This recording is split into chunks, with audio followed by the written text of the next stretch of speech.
পিঠে বানাবো তার জন্য হাঁড়িটা রেডি করে নিচ্ছি। এই হাঁড়ির মধ্যে কিন্তু আমি পিঠেগুলো সেদ্ধ করব। এই পিঠেগুলো কিন্তু ইডলি মেকারও সেদ্ধ করা যায় খুব ভালোভাবে, তাতেও আমি এই হাঁড়ির মধ্যে কয়েকটা সেদ্ধ করব, আর কিছুগুলো কিন্তু আমি ইডলি মেকারও সেদ্ধ করব। এদিকে চালের গুঁড়ো আমার রেডি করা হয়ে গেছে, আর এখানে পাতাগুলো খুব ভালো করে ধুয়ে মুছে আর কেটে নিয়েছি। পাতা যে গোড়াগুলো ছিল গোড়ার দিকগুলো কেটে বাদ দিয়ে দিয়েছি। আর এখানে আমি বেটাটাও রেডি করে নিয়েছি, চালের গুঁড়ো আর তালের পাল্প দিয়ে আমি বেটাটা রেডি করে নিয়েছি। এখন সব পাতাগুলো মেলে নেব, আর তার ওই ব্যাটারটা পাতাগুলো উপরে দিয়ে দেবো।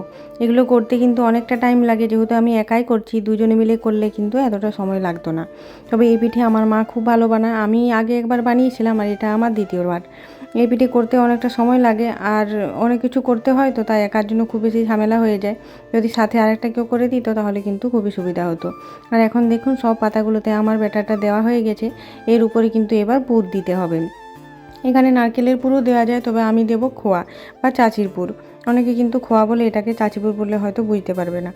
তো এই সব পিঠেগুলোর উপরে এটা আমি দিয়ে দেবো। খুব বেশি দিলে কিন্তু বাইরে বার হয়ে যাবে, অল্প অল্প করে দিতে হবে। তবে আমার কিন্তু নারকেলের পুর দিয়ে এই পিঠেটা বেশি ভালো লাগে। অনেকে আবার ছানার পুরও দেয়। আমার মা এই পিঠে খুব ভালো করে। তবে আমার সবাই বলে এই পিঠে নাকি কাঁঠাল পাতাতে সব থেকে ভালো হয়। অনেকে শাল পাতাতেও করে।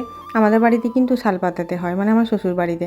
তবে আমার বাবার বাড়িতে কিন্তু কাঁঠাল পাতাতেই হয়। আমাদের বাড়িতে যেহেতু কাঁঠালের গাছ রয়েছে, সেই জন্য একে একে সব পিঠেগুলো ভালো করে মুড়ে নিচ্ছি। আর এখন দেখুন আমার সব পিঠেগুলো মোড়া হয়ে গেছে। এবার গ্যাসটা জ্বালিয়ে দেবো। আগে একটু কিছুক্ষণ ভাপটা উঠে গেলে তারপর কিন্তু আমি হাঁড়ির মধ্যে পিঠেগুলো দেবো। দেখুন ভাপটা উঠে গেছে, আর এখন কিন্তু আমি হাঁড়ির মধ্যে পিঠেগুলো দিয়ে দিয়েছি। এবার মাঝে মাঝে একবার করে করে একটু দেখতে হবে।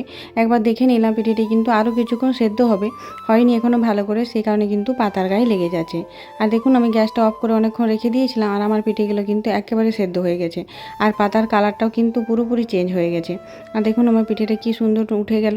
এবার কিন্তু সব পিঠেগুলো একে একে তুলে নেব। এই যে আমার পিঠে কিন্তু একেবারে রেডি।